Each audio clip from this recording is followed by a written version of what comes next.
Hello दोस्तों, मैं एक और मज़ेदार वीडियो के साथ वापस आ गई हूँ। मैं शीला हूँ, उम्र 25 साल। मैं विधवा हूँ। मेरे पति और मैंने प्यार की वजह से शादी की थी। परिवार में किसी को हमारा रिश्ता मंजूर नहीं था, इसलिए हम कोलकाता में एक किराए के घर में अलग रहने लगे, जहाँ मेरे पति काम करते हैं। शुरू से ही मैंने देखा कि मकान मालिक की मुझ पर एक तरह की बुरी नज़र थी। कई बार मुझे बिना किसी वजह के अजीब लगता था।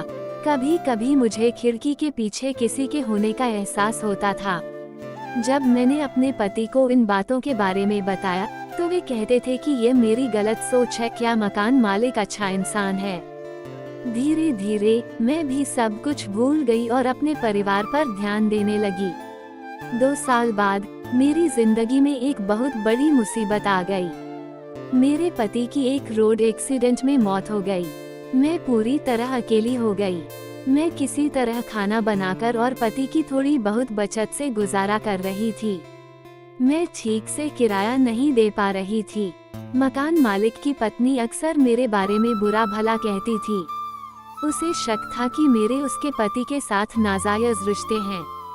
एक दिन मकान मालिक की पत्नी ने मुझे घर छोड़ने के लिए कह दिया। उस रात मकान मालिक मेरे घर आया और उसने कुछ ऐसा कहा जिससे मैं टूट गई। उसने कहा कि वो मुझसे प्यार करता है और अगर मैंने उसके साथ कोई गलत कदम उठाया तो वह मेरी सारी जिम्मेदारियां ले लेगा। उसने माना कि शुरू से ही उसकी मुझ पर बुरी नजर थी। उस दिन उसने मुझे जबरदस्ती अपने करीब खींचा। मैं डर गई और उसे घर से निकाल दिया। तब से वो मुझे बार बार परेशान करता रहा। वो मुझे गंदी गंदी बातों से भरे मैसेज भेजता था। मैं दिमागी तौर पर टूट गई। पैसे का लालच, अकेलापन और डर, इन सब ने मुझे कमजोर कर दिया था। एक रात अनजाने में मैंने गलत फैसला ले लिया। हम फिजिकल इंटीमेसी में शामिल हो गए। काफी समय बाद किसी से थोड़ा इमोशनल आराम मिलने पर मुझे अपनी गलती समझ आने लगी। उसने मुझसे कई वादे किए। वो मुझसे शादी करेगा और मेरे नाम पर घर बनाने का भी वादा किया। मैंने उस पर विश्वास किया, लेकिन समय के साथ वह बदल गया। वो सिर्फ अपनी सुविधा के लिए मेरे पास आता था। जब मैंने उसे वादे की याद दिलाई तो उसने साफ कहा ये सब मेरा फायदा उठाने के लिए था। उसके मन में मेरे लिए कोई फीलिंग्स नहीं है। वह अपनी पत्नी से प्यार करता है। उस दिन मुझे अपनी बहुत बड़ी गलती का एहसास हुआ। मैं चुपचाप उस घर से निकल गया और अब एक आश्रम में पनाह ले चुका हूँ। इस कहानी को बताने का मकसद सिर्फ इतना है कि लालची लोगों की मीठी बातों पर कभी यकीन न करें। प्लीज किसी और को भी मेरी तरह उस रास्ते पर न चलने दें। ठीक रहें, हेल्दी रहें और ऐसी कहानियाँ सुनने के लिए चैनल को सब्सक्राइब करें। हेलो दोस्तों, मैं एक और मज़ेदार वीडियो के साथ वापस आ गई हूँ। मैं शीला हूँ, उम्र 25 साल। मैं विधवा हूँ। मेरे पति और मैंने प्यार की वजह से शादी की थी। परिवार में किसी को हमारा रिश्ता मंजूर नहीं था, इसलिए हम कोलकाता में एक किराए के घर में अलग रहने लगे, जहाँ मेरे पति काम करते हैं। शुरू से ही मैंने देखा कि मकान मालिक की मुझ पर एक तरह की बुरी नज़र थी। कई बार मुझे बिना किसी वजह के अजीब लगता था। कभी कभी मुझे खिड़की के पीछे किसी के होने का एहसास होता था। जब मैंने अपने पति को इन बातों के बारे में बताया, तो वे कहते थे कि ये मेरी गलत सोच है, क्या मकान मालिक अच्छा इंसान है। धीरे धीरे मैं भी सब कुछ भूल गई और अपने परिवार पर ध्यान देने लगी। 2 साल बाद मेरी जिंदगी में एक बहुत बड़ी मुसीबत आ गई।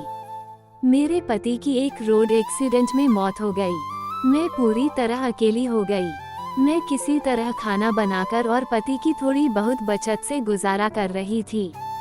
मैं ठीक से किराया नहीं दे पा रही थी। मकान मालिक की पत्नी अक्सर मेरे बारे में बुरा भला कहती थी। उसे शक था कि मेरे उसके पति के साथ नाजायज रिश्ते हैं। एक दिन मकान मालिक की पत्नी ने मुझे घर छोड़ने के लिए कह दिया। उस रात मकान मालिक मेरे घर आया और उसने कुछ ऐसा कहा जिससे मैं टूट गई। उसने कहा कि वो मुझसे प्यार करता है और अगर मैंने उसके साथ कोई गलत कदम उठाया तो वह मेरी सारी जिम्मेदारियां ले लेगा। उसने माना कि शुरू से ही उसकी मुझ पर बुरी नजर थी। उस दिन उसने मुझे जबरदस्ती अपने करीब खींचा। मैं डर गई और उसे घर से निकाल दिया। तब से वो मुझे बार बार परेशान करता रहा। वो मुझे गंदी गंदी बातों से भरे मैसेज भेजता था। मैं दिमागी तौर पर टूट गई। पैसे का लालच, अकेलापन और डर, इन सब ने मुझे कमजोर कर दिया था। एक रात अनजाने में मैंने गलत फैसला ले लिया। हम फिजिकल इंटीमेसी में शामिल हो गए। काफी समय बाद किसी से थोड़ा इमोशनल आराम मिलने पर मुझे अपनी गलती समझ आने लगी। उसने मुझसे कई वादे किए। वो मुझसे शादी करेगा और मेरे नाम पर घर बनाने का भी वादा किया। मैंने उस पर विश्वास किया, लेकिन समय के साथ वह बदल गया। वो सिर्फ अपनी सुविधा के लिए मेरे पास आता था। जब मैंने उसे वादे की याद दिलाई तो उसने साफ कहा ये सब मेरा फायदा उठाने के लिए था। उसके मन में मेरे लिए कोई फीलिंग्स नहीं है। वह अपनी पत्नी से प्यार करता है। उस दिन मुझे अपनी बहुत बड़ी गलती का एहसास हुआ। मैं चुपचाप उस घर से निकल गया और अब एक आश्रम में पनाह ले चुका हूँ। इस कहानी को बताने का मकसद सिर्फ इतना है कि लालची लोगों की मीठी बातों पर कभी यकीन न करें।